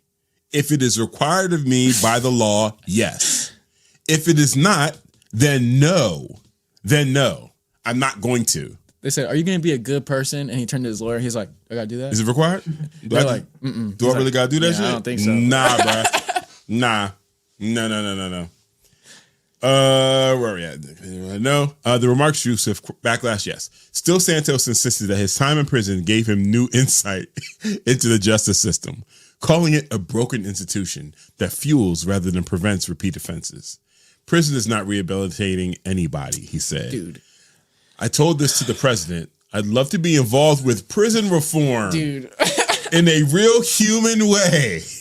So we have a better system with less incarcerated people. This makes me so upset, Morgan. I can already feel you fuming to the other side of this because, bro, so many, specifically men of color and people of color go through this system and get fucked for life, bro. Like, for life. It just makes everything so fucking hard after that. Forever, essentially, bro. Yeah. Like, everything's pitted against you, waiting for you to fail again. And this motherfucker can just do a couple days in prison and be like, by the way, my book's gonna come out eventually, so you have to keep it out. It's like, what the fuck? Like, how, dude? It's so insane. It just really just proves the law is like only for certain people. Oh, absolutely. You know, absolutely. Justice. I mean, to have George Santos involved with prison reform, dude, is just him communicating where next he wants his nonprofit check to come from. Yeah, bro. Period. He's gonna do fundraisers on behalf of raising awareness around prison reform. As someone who was freshly incarcerated. No, it's so insane. He's a star. He's like, you know what? While I got in trouble for grifting over here, I was over here in this other system, and I was realizing there's a lot of opportunity to grift in there too. He's like, so that might be the next place for me. You guys, he is a star. He's a rising star. He's already a star. Yeah, but I think he's got so much more to go. Oh, yeah, he's still rising. Yeah. We're catching him on the upswing. He hasn't hit Dancing with the Stars yet. I feel like I would watch that. That shit would be funny, bro. Conservatives can't really do like. Is he considered a conservative? I guess. He's definitely a conservative. Yeah, conservatives don't really got like moves like that. So I want to catch the second interview with Z-Way. There's no way she's not going to get another interview with him. She has to. And we need the Z-Way interview first. Dude. Yeah. He's such a funny character. Oh, my God. It just makes me think like that type of shit. You see it and you're like, is politics real, bro? Like, no. We gave this dude people gave this dude a platform to say some shit. And we're all talking about it right now on the news too. Like, right. He shouldn't have been able to make it into office with the amount of lies that he told. Just blatant lies. Yeah. Too, like straight lies. Right. And when the shit finally came to the surface, it was like, wait, did anyone research this guy? Yeah. Everything he lied about was just so easy to find. What it reminds me of? Remember when that lady was doing the like sign language for the police thing, but was not doing sign language? Right. Like that, bro. Like nobody checked if she actually knew how to do sign language. Like while she was doing it, nobody in the crowd was like, there's nothing happening to the left of the podium. This is all bullshit. Type. Yeah. So interesting character. Man's is good with Trump. You know, Trump hooks him up. I definitely feel like this is a sign of things to come for Diddy. So insane. Diddy's definitely going to be. I also want to say if Diddy does that and that does work for him, like I've been saying this, but I'm on every rapper's ass who took a photo with Donald Trump. Fuck you. You know who that means too. I know y'all be playing Lil Wayne all the time and shit. No, I seen that photo right next to Donald Trump. I seen him. Oh yeah. He got pardoned. He got pardoned. I was just telling Morgan. I was like, we're 10 toes. We fucking hate Donald Trump and anybody that's standing next to him for a picture. Bro. Yeah. Was Ice Cube next to him too? Definitely. We on his ass. Ice Cube was definitely like. I remember all that. Like I met with Trump, and you can't be falling in line behind the Democrats. The list of people that I don't fuck with because of Trump. It's like I think it's at least like 10 rappers. If you were doing that pre-20, you have up until 2017. If you were doing anything with Donald Trump post 2017, you wild. You're wild. Yeah, you're a weirdo. Yeah, fucking Benny the Butcher. Yeah, bro. Fucking Benny. I was like, word. There's like Puerto Rican rappers and shit that were like, oh yeah, we love Trump. They do not fuck with them in Puerto Rico now, bro. Good. They hate that, bro. Like, out of here. You're an idiot. Lame. You're an idiot. You do not deserve my dollars. I'm not spending anything with you. At all. At all. That's what we feel. That's how we feel. Boo. While we're on Trump still. Yeah. You know? The appeals court temporarily lifts the ban on Trump's authority over Oregon National Guard. So, federal appeals court on Monday partially sided with President Trump on his effort to take command of 200 Oregon National Guard troops, putting on hold a lower court ruling that had barred him from doing so. However, Trump remains prohibited from deploying the troops for now. The 2-1 decision from a panel of the 9th U.S. Circuit Court of Appeals came after the Justice Department challenged a temporary restraining order issued earlier this month by U.S. District Judge Karen Emmergut. That order prevented Trump from federalizing the troops to send them to Portland amid ongoing protests outside the U.S. Immigration and Customs Enforcement building. The appeals court majority, Trump appointees Ryan Nelson and Bridget Bade, said the president was likely to succeed on his claim that he had the authority to federalize the Guard if he determined he could not enforce federal laws without them. Emmergut, however, had also issued a second restraining order prohibiting Trump from deploying National Guard troops to Oregon in any capacity after the president reportedly tried to sidestep the first ruling by sending California troops instead. That second order remains in effect, meaning no troops can be deployed to Oregon until further court action. The Justice Department said it will now seek to have that order dissolved, arguing that courts should not second-guess the president's national security judgments. Oregon Attorney General Dan Rayfield criticized the appeals court ruling, warning that it grants the president near unchecked authority over state military resources. Today's ruling, if allowed to stand, would give the president unilateral power to put Oregon soldiers on our streets with almost no justification, Rayfield said. We're on a dangerous path in America. Judge Susan Graber, Clinton appointee, dissented from the Ninth Circuit's decision, writing that the administration's claims about Portland being lawless were untethered to reality. She pointed out that no significant disruptions to law enforcement had occurred in the weeks preceding Trump's order. It is hard to understand how a tiny protest causing no disruptions could possibly satisfy the standard that the president is unable to execute the laws, she wrote. The administration has maintained that the troops are needed to protect federal property and assist with immigration enforcement. But for now, Portland remains troop-free as the legal battle continues. Have you been seeing any local discourse a conversation around people wanting the troops to be here? Have you seen any of that online? The only stuff that I saw was Channel 5 just put out like a video on the situation in Portland, and there was like a couple people that they got to interview that were kind of giving that sentiment of being like, can't wait till the military comes in and gets these like losers out of here type vibe. And what were they looking for the military to do precisely? Dude, that's like my biggest question in all of this is like, what does that look like? Right. Like, what does it look like if you live here, you know what the situation at the ice building looks like. Right. So it's like, what does National Guardsmen there do? You know? Right. Like they're gonna have more people to then drag people inside type shit. Like I don't understand. Exactly. Are they gonna patrol the streets? Like I don't. So that's what's interesting. So one of the local grifters, PDX Real, Angela Todd, put up a post saying the Ninth Circuit Court has ruled that the president does have lawful authority to deploy federal forces, including the National Guard, to protect federal property and personnel when local leaders fail to act. So, but it's like, what is failing to act? Like failing to act to do what? That's what I'm saying. It's like, so the conversation that she's been having on her feed had been people, her followers, saying, yeah, we want the National Guard to get here to address all the issues that Portland is struggling with. And the issues that they are saying are overdoses and crime and human trafficking and our downtowns being, overrun by houseless people. Bro, it's Here's the thing, though. That's not what the fuck the National Guard's here for. They're going to be here to protect the ice building. Yeah. That's what I'm saying. saying. In the process, they're going to crack some skulls because that's what Trump wants. They already are doing that, though. That's why I'm saying it's like there is no, like, having more troops here or different kinds of troops here doesn't change the reality of the situation on the ground. Like, it's still going to be the same. It won't. That's what I'm saying. So it's like, what? No. It won't be the same. What do you mean? Once the additional troops are here, that's going to bring in the additional right-wing agitators. Oh, yeah. That's the only thing that I say is that it creates a space for people like bad actors to agitate in a way that's like... Which is what they've wanted from day one. So Pam Bondi going on record saying that the frog costumes are now considered Antifa costumes.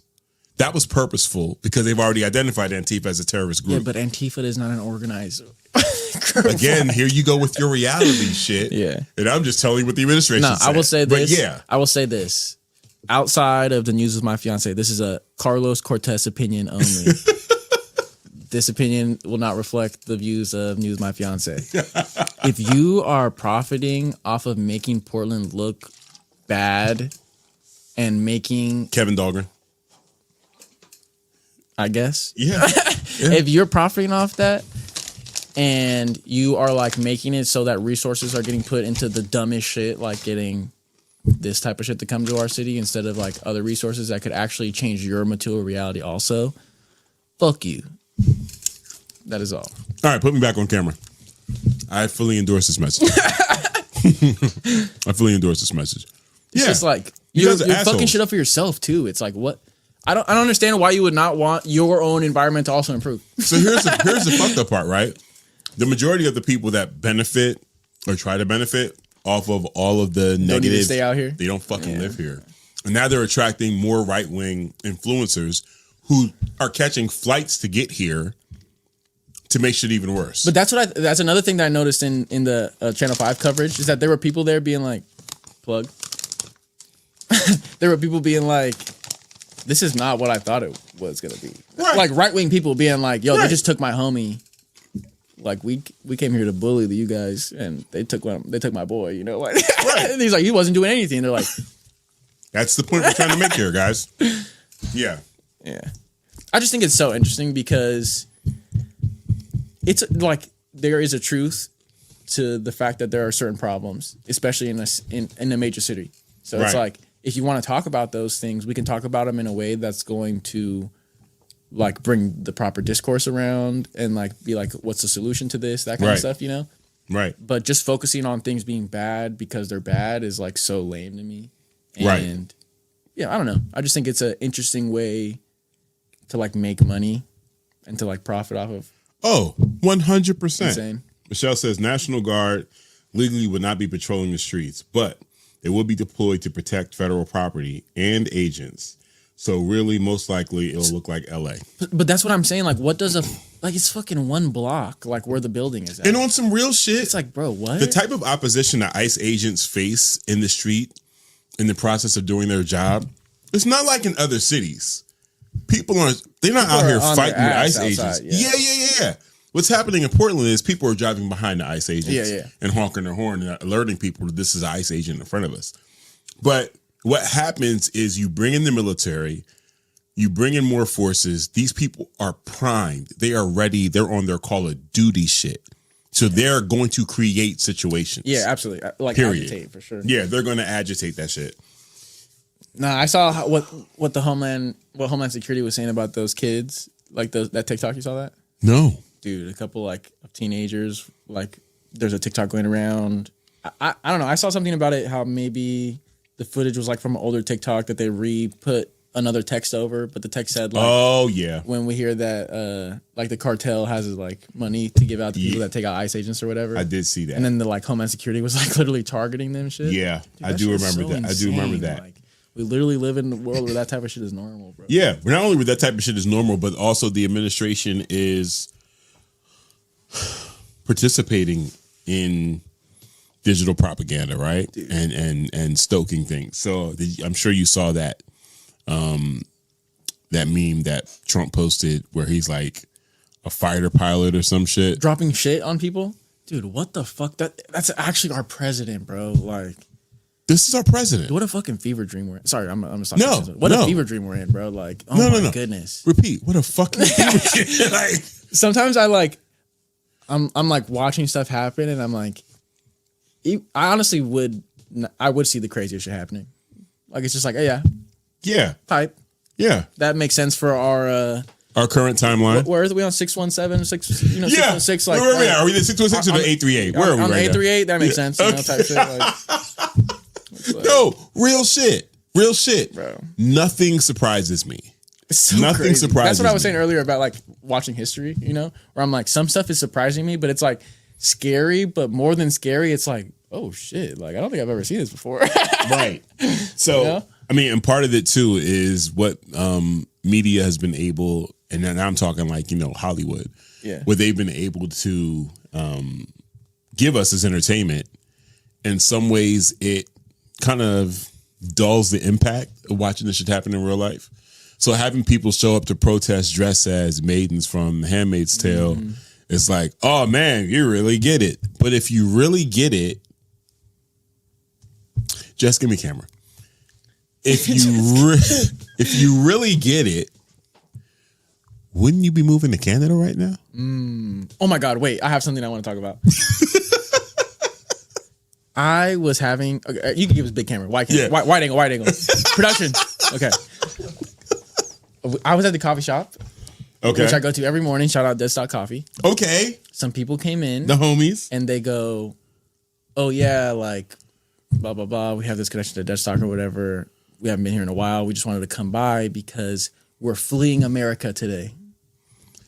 Wait, are you fucking kidding me? Word for word said fleeing America. And what was the nationality of these people? My brother, these are prime Aryan race looking motherfuckers, bro. And they're like, yeah, we're running away to Canada.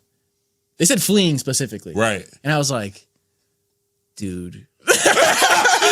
It just like had all, like the discourse just started in my brain so much. I was like, this is just so weird coming from you guys, but also like I hear you, but also like, holy shit, you're coming from a place of privilege to be able to do that. But also it's like, privilege. if I could, I probably would too. And it's like, dude, it was just so weird coming out of their mouths. And I was like, what the fuck? I was like, wait, what?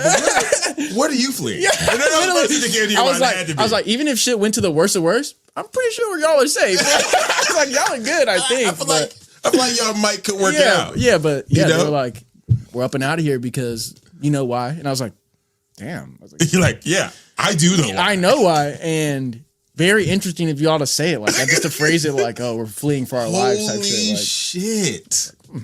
We're fleeing America. We're fleeing from Portland, Oregon. Y'all heard it here first. Wow. The white people are fleeing. Run.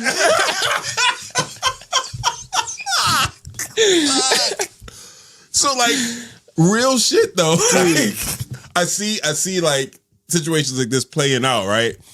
And I've been telling like all my homies and shit. Like, I want to say during Trump's first presidency, when we were dealing with COVID, and was giving that terrible advice, I was like, I need all y'all to start watching The Walking Dead. If you haven't watched The Walking Dead, I need you to watch The Walking Dead. It's not about zombies. It's about people being in a pressure cooker and the things they will do to each other to survive. And I need you to understand how desperate people will be. Because when COVID happened and the supermarket, the lines were all crazy. This is happening during a time when people were losing their resources, losing their jobs. And I remember saying to MJ, a very real thing could be us walking with a shopping cart to the van and someone pulls up and it's like, nah, bro. And just pulls a gun out. I'm like, thank you for shopping for us. And I can't feel some type of way after we spend all this time talking about the ills of the world. When people, this person that could be robbing us could be a family of 6. Yeah. They could be living out of their van. Why wouldn't I expect that shit? You know what I'm saying? Why? So it's like at some point, I think I got really pissed, especially with the media during Trump's first administration. And I will admit, there was just like a lot of like sticker shock of 1, he's the president. 2, he's doing all of this shit that like no one's ever done. What? And then during Biden's administration, which was Trump's second administration, he was still getting so much shit done in preparation for getting back in power. Yeah. And there was this huge sense of urgency around, even, from the Democrats, saying that this will him being back in power will fundamentally change the United States. It will be the end of democracy. But then we had Project 2025 come out. The playbook was there. They pretty much were like, yeah, Democrats, you're right. Yeah. We're changing this whole shit. And then it wasn't more than a campaign tactic. It was like, if y'all want us to take what you're saying seriously, why aren't you giving me a strategy to not only defeat it, but how we need to make it through this shit? I remember when I became really, really aware about climate change and the impact that it was going to have on us for hundreds of years. Mm-hmm. And I didn't hear any politicians talking about it. And it made me want to not vote, because it was like, everything you're talking about, 1, is super short term. 2, if you don't understand that the things you want us to care about won't matter because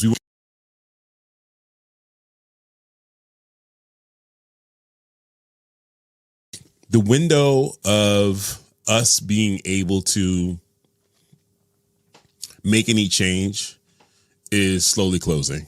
And it's closing slowly at a pace that people, like that analogy of like, lobsters in a pot and you turn it up slow. Yeah. And they don't realize they're getting cooked. Cooking, Like that shit's it's happening. I think that is true. The window is closing, but I will say also that unfortunately and fortunately, because I think that it would be both. That type of like depravity or like that type of like need is what will motivate a revolution. So going back to that, either 28 days or 100 years. Yeah, not even just that, but it's like I think a 28-day revolution can happen if you don't eat for 28 days. Like if you don't have food for 28 days straight, it's going to motivate a lot of people to get outside and do something about it. It's like I think you're right. My fear is that if you don't eat for 28 days, you're going to look at the people around you. I know that's what I'm saying. I feel like as targets. It's bad because, 1, capitalism in general and the way that we built our society makes us individualistic and makes us turn on each other first before the system. Right? Exactly. So like that could be bad, but if we have the right leadership, and like I was saying, for the last 100 years, we've been pushing the vibe of, if we wanted to, we could really flip this bitch and just take over. Do you think we've been pushing that?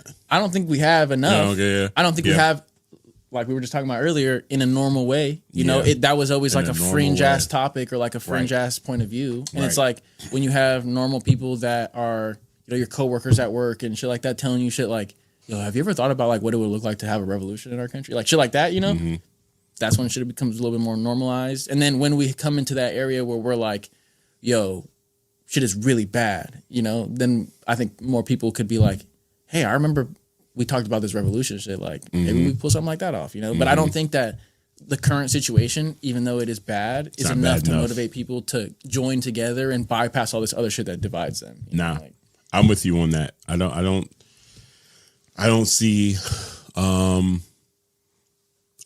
what people are experiencing right now as a unifying factor. That's why I say it's such an interesting time that we're in, because it's like we're seeing such drastic change, but it's like not. It's like so much, but not enough still. The goalpost keeps moving. Yeah. You know what I'm saying? Like it's very easy for people to distance themselves from the impact of others when they're not being directly affected. Yeah, you know what I'm saying? So much constant propaganda all the time. And they can't even put themselves in that other person's shoes. Yeah. Because a lot of the time it's being spent on just surviving what is our life. Yeah. Then now you want me to consider what someone else is going through? Yeah, everything else around you is telling you to be individualistic also. So it's like, and that's the way you succeed, and that's the way, you know, right. Like, right. So yeah, man. That's where the fuck we at with it. Which is so crazy. All right. Bro. We got time for one more story. Do you want to do the Amazon story or I didn't really hear about the Amazon thing. Or the CDC shit? Let's do the CDC since we're just talking about zombies and shit. Okay. All right. You guys, the Center for Disease Control and Prevention was forced to cancel nearly all of its participation at a key infectious disease conference this week because of the ongoing government shutdown, leaving a void at the nation's largest gathering for epidemiologists and disease researchers. The absence of the CDC scientists from the ID Week conference comes as the U.S. faces a resurgence of measles and whooping cough. I think consumption will be on the rise next. And ongoing concern. Dysentery after that one. Dysentery, yes. And gout, as we were talking about earlier. Gout, yeah. And ongoing concerns about global health threats, including bird flu and antibiotic-resistant infections. ID Week, hosted this year in Atlanta, home to the CDC's headquarters, typically draws dozens of CDC researchers who present new findings and lead discussions on outbreak response. But of the hundreds of speakers listed in this year's program, only about 10 were affiliated with the CDC and none appeared.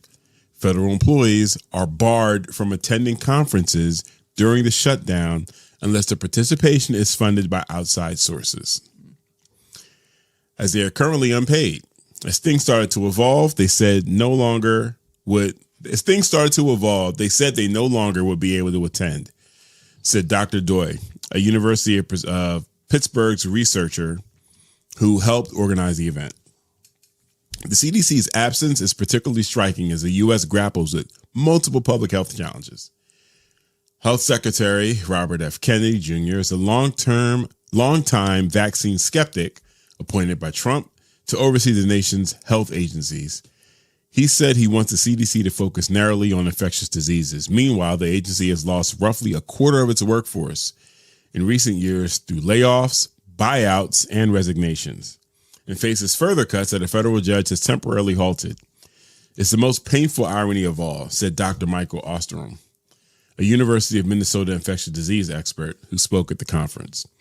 Osterholm announced two initiatives to fill the gap left by the CDC's curtailed work: a new open access publication called Public Health Alerts to replace the agency's long-running morbidity and mortality weekly report, and a coalition of private foundations to fund stalled disease research. This is not business as usual anymore, but it doesn't mean that we have to sit back and take it, he said. Former CDC Chief Medical Officer Dr. Deborah Howery said the administration's strained relationship with medical organizations, such as the Infectious Disease Society of America, may have discouraged federal participation. One CDC scientist, Dr. Anna Yousaf, said she was barred from presenting research on long-term COVID-19 complications in children, calling the restrictions insane. Speaking while furloughed, she said, "It appears to me that HHS's goal is to prevent the dissemination of scientific information." The conference continued without the CDC, but for many attendees, its absence was a stark reminder of how political turmoil is now impeding America's public health leadership. Type. Wait, who is this in the chat? That's Michelle. Michelle. Yes. Michelle, we're not going to skip past you saying helping people and connecting people, or what? Helping people and connecting people are more radicalizing than conditions getting worse. Yes, I agree. I think that's part of the 100 years of like connecting people and showing people shit is cool. Yeah. But also, she said also, honestly, I have bad news for you about how important the CDC has been in preventing the spread of tuberculosis/consumption in the U.S. over our lifetimes. You know what I feel like this like... I'm going to have a Jamaican jerk chip. What this government of ours has like locked in on doing over the past couple of years is like telling people that like specialize in something to like shut the fuck up. Oh yeah. They're like, hey, listen, I know about health stuff, okay? And they're like, wait, but this guy over here has been literally studying it for like 40, 50, 60 years at this point, and they said this. And they're like, who the fuck is that? Yeah, like, I've never even heard of this guy. Like, that's not me, though. That's not me talking, and I just said this. Did you not just hear me say that? I've never even heard of this guy. What are you talking about? Yeah, RFK will just be like, yeah, no. Hegseth said in his address to the generals and shit, he was like, yeah, man, we can't have like fat, sloppy generals, yeah? Like, everyone needs to be in shape. They need to look like warriors, basically. Mm-hmm. Mans can't do pull-ups. Mans can't do pull-ups, bro. And it was just like, these are generals. Doug. Do you think they're actively in the field? Why do they need to be in shape? They've done their time out there. You know what I'm saying? It's their time to be now home or at the office calling the fucking shots. Yeah. No, but at base camp calling fucking shots. But we've decided that seniority and like experiencing things doesn't actually mean shit. So right, it just goes with what we decide. So I've been covering some of this stuff with the Ask a Black Doctor podcast. We're in our third season, and some of the different changes RFK has made, people aren't even aware of the impact yet. Like, vaccine access is about to change drastically. Dude, this is what I was just having a conversation with somebody about this. I don't think people understand, like, yes, things are affected quickly and locally. Like, sometimes, you know, like in a 4-year presidency, you can see some of that change and be like, oh, this changed and this affected my life in this way. There are other sections of like where the U.S. has its fingers in that will not recover from this type of shit anytime soon. There it is. Like, it will be suffering for a really long time because of the decisions that they're making, like in our government. You know, yeah. Like one place that comes to mind specifically is Puerto Rico. Like the shit that they're implementing in Puerto Rico is gonna be a problem for Puerto Rico way after Donald Trump. You know? Give me an example. Like, for example, they just like they're trying to like pass some like anti-transparency laws right now about shit like about that. What happens there. Yeah, just like what goes on there, like what the FBI does there, like what like our government does there in general, like just shit in general, bro. Like there's like a committee that essentially makes decisions about Puerto Rico or whatever, and all those people are chosen and implemented by Trump essentially right now. So it's like they're extensions of our power that reach out into other areas of the world that will be fucked for so long because of the shit that we're doing. Not even just our own home, like in our own homes and towns and shit like that, you know? Because that's where we'll see change, too. But like other places trickle down farther. So like something done today by Trump's government will be fucking shit up for like 8-9 years. At this point, you know? Like, yeah. And it's really easy unfortunately, it's really easy for Puerto Rico to bear the brunt of the experimentation that this administration wants to do because so many people, so many citizens do not understand Puerto Rico as the U.S. And those that do understand would prefer that it wasn't considered part of the U.S. Puerto Rico is the prime example of where like the Trump administration tries out shit of being like, hey, we're just going to fucking do this. Yeah. And you guys are just going to like it. And if you don't, it's kind of what we're going for. Good place to test it. Yeah. You know. No, we'll try it in Hawaii next. Like, not to get too much into that, but so much like stuff has been like Puerto Rico has been used as like a testing ground for so many things, bro. Specifically like the CIA, like the FBI, like a lot of shit, bro. Dude. Insane stuff. And I'm curious about how many other cities this has happened in. So Chester, PA that's my hometown. It's like 10 minutes outside of, no, it's about 15 minutes outside of Philadelphia, 5 minutes from New Jersey, and depending where you are in Chester, 7 minutes from Delaware. Like we're positioned, right?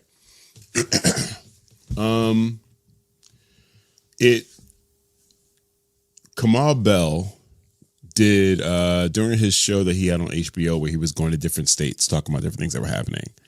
He stopped in Chester because we are like in the top 5 list of cities that deal with environmental racism nationally. Crime there, it's 7 square miles. And there's like 3 or 4 trash to steam plants. There's no grocery store in Chester. Yeah, there's like at the time that I grew up there is about I think 6 or 7 projects, and we were down the street from a Boeing facility, BP Oil the other direction, Scott Paper over here. So the fumes and everything from that level of production, and then no one from Chester was working at these places either, or very few people. Like it was to the point where if you weren't registered Republican, you were not getting hired at these places. That's so crazy. So I used to live on Highland Avenue, which was 3 blocks down from the Highland Gardens, 2 blocks down from the Highland Garden projects. These projects were huge on the west side of Chester. And I remember there were some renovations that were being done. So they put up some gates around them to keep people from going in and out of it. But people are still going to cut through it to get wherever they want to go. As a matter of fact, I was 1 block down. I forgot on this side of the street. So it might have been like 1 o'clock in the morning.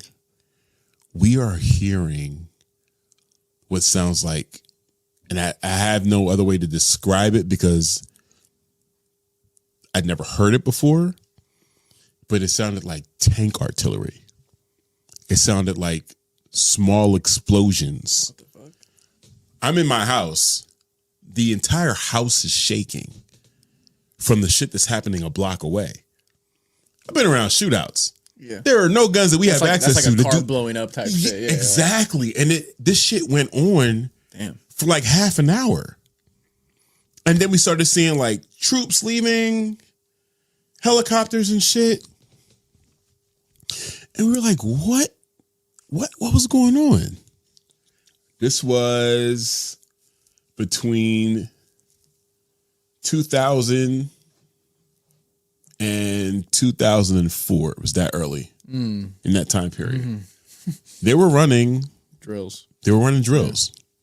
Crazy. They were running drills in a heavily populated black area in a project that had nothing but a fence up in between us and them. People could have been in there sleeping, just walking through. Any random kids just kicking it in there. Like, that's what they were doing in a fucking urban area. When they give that little of a shit, I don't know why it's so crazy for people to be like, the U.S. bombed its own people and shit like that. It's like, yeah, we do fuck shit to our own people all the time. That shit happens all the fucking time. Yeah. Right. Insane. I don't know what, like, I'd forgotten that happened. And I don't know what you said that just brought that back. Oh, we were talking about Puerto Rico and like trial grounds and shit. Right. Dude, in Puerto Rico, if I understand correctly from what I read, they were using radiation to torture people in the prisons. What? And this radiation torture that they were doing on them is what like led us to have like machines that have radiation in them now. That like MRI machines. Oh, to test the they were like testing the limits of the human body with radiation and shit like that. Holy shit. Like that type of shit was going on over there. And that's in Puerto Rico. This is the US already owns Puerto Rico at this point. They were also trying shit like they were forcefully sterilizing women in Puerto Rico without their knowledge because they were trial running like birth control medication. Sounds about right. Like if you think the U.S. has done some crazy shit to other people outside of the U.S., wait till you hear about the people in the U.S. too. Right, right. But as far as the CDC stuff goes, it's just like so interesting now that like being an expert in something doesn't mean shit at all. No, at least not in the U.S. Yeah, Like, they just don't care. They're just like, no, but you're not saying what I want to hear, though. So, like, we're just going to ask somebody else. So I got the date wrong. I just Googled it real quick, and there's like people reporting on this shit. So this happened in 1999. 99. Urban warfare in Chester, PA.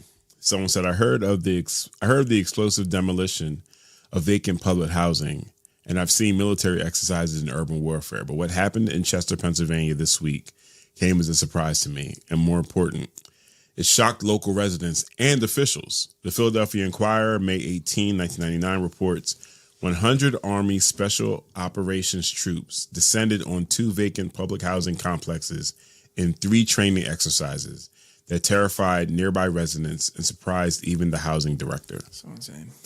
Our neighbor said there was a whole lot of noise, like bombs exploding and people shooting off automatic weapons. It really had the kids scared. I would have thought they would have picked a better place, given the high concentration of locally undesirable land uses, incinerators, etc. In the predominantly African-American community, the Army probably thought it had found a place where people wouldn't be able to complain effectively. Yeah. Real fucking deal. 1999 in Chester. And also, chat, this is before they started saying the quiet part out loud. Right. So now they're just saying it with their whole chest. So it's like, don't be surprised about anything. Like, oh my God. Woo. Yeah. Thank you, Michelle, for bringing up the move bombing. Yeah. It was I was definitely around and watching the news while that shit was happening. And because I was so young, I didn't have any time in Philly, running the streets of that. I wasn't off the porch yet. Yep. So Philly was a place that our parents took us to do certain things and hang out with certain, family members and different events and shit. So it kind of felt a world away, but close at the same time. Yeah. And it wasn't until I started running the streets in Philly, going to Osage Avenue and seeing how the area, the neighborhood was rebuilt, that I was like, oh shit, these houses look newer than the other houses because this whole block was obliterated. Crazy. That's fucking wild. Insane. Yeah, insane. Okay, you guys, thank you for kicking it with us. Again, appreciate you sticking through any of the technical foolishness we're still working out. Really, really grateful for you being able to hop on. I appreciate you for having me. A last minute call in. I just said yes right away, chat. Did. So quick. All of this in service, MJ having some time off. Yes. MJ and Lily having some time off. You know what I'm saying? I know. If some of y'all saw Morgan in the chat, she was not taking as much time off as we would hope. No, she nor Lily. But I have faith that we have been enough of a distraction, and maybe they're off doing something else. Hopefully. But that was another News of My Fiance Monday Night Raw, live in person, live raw in the books. Thank you for spending quality time with us. This episode was made possible by our production crew, Kyle G of Residual Audio, Jess Ross. Shout out to our studio sponsors, L&J Industries, for providing this dope space each and every week. And of course, big thanks to y'all for watching, listening, and staying engaged with us. Stay engaged with us all week. You can follow us on IG at News of My Fiance. You can follow me at ScanBeezy.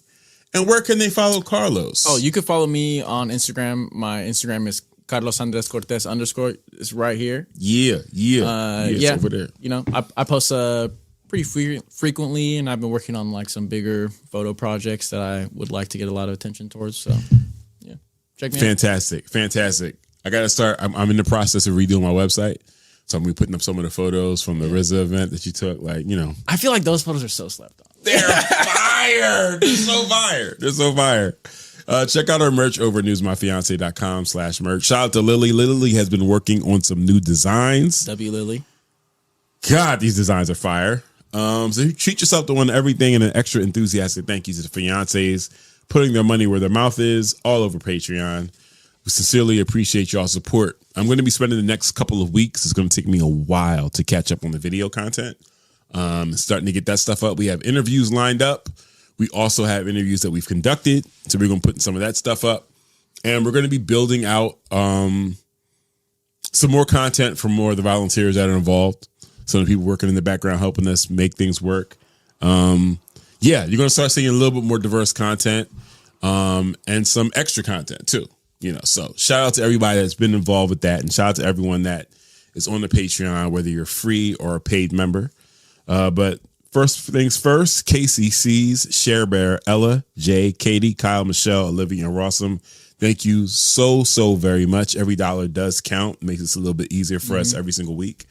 And thank you to our ever-growing stable of free 99 fiancés. Thank you for all your support and encouragement and staying engaged with us. So, you know what the deal is. Don't let the individuals distract you from the systems. Poverty is a policy choice. People over profits. Power to the people. No war but class war. Go hard on systems and not people.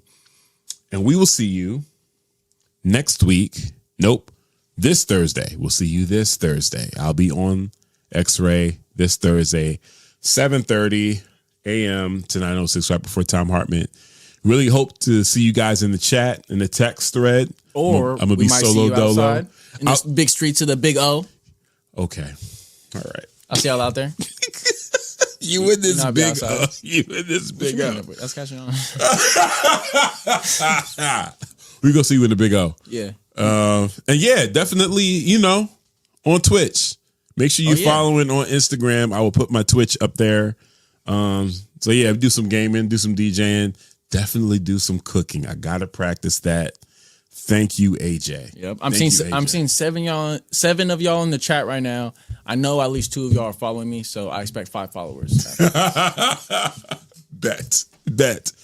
Yeah. So we'll we see you later on. Also, November 8th at Round the Block at Ethos on Killingsworth. It is the first Cooking with Am pop-up. I'm going to be meeting with Jolly tomorrow, having some conversations about the menu. So we'll be announcing the menu soon. You know what I'm saying? All the food is free. We're also preparing something else really special for you guys. Me and Lily are working on some holiday situations. So we'll have some free samples that day as well. So, all right. Yeah.